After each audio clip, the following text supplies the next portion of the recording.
रेल्वेनं पाणी पुरवठा करण्याची वेळ आलेल्या लातूर शहरवासियांसाठी ऑगस्ट महिना हा खुशखबर घेऊन आलाय।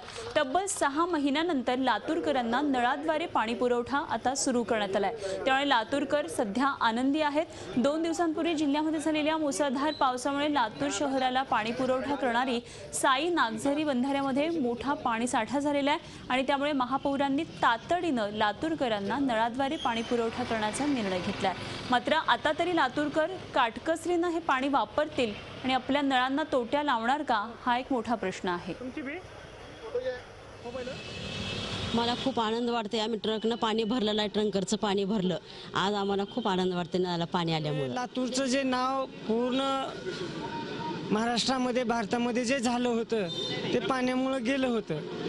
खूप नाचक्की झाली होती ते आज सगळं हे नळाला पाणी आलेलं बघून आनंद किंवा भावना व्यक्त करायला शब्दच नाहीत म्हणायला काही हरकत नाही। पाणी जेव्हा मांजरा धरणामध्ये चांगल्या प्रकारे झालं, नागझरी धरणामध्ये बॅरेजला वगैरे, तर तेव्हा आम्ही ठरवलं होतं की आता आपल्याला 24 तासाच्या आत पाणी द्यायचं। त्याप्रमाणे प्रशासनानं व सर्व पदाधिकारी, माझे सर्व सहकारी, नगरसेवक आणि लातूर शहरातल्या सर्व नागरिकांनी आपापल्या नळाची सर्व दुरुस्त्या वगैरे करून यापूर्वीच ठेवल्या होत्या।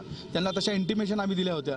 त्या पद्धतीनं आज रोजी आम्ही 24 तासाच्या आत या लातूरकरांना जास्त वेळ आम्ही पाहू दिला नाही आणि 24 तासाच्या आत आम्ही लातूरकरांना पाणी दिले।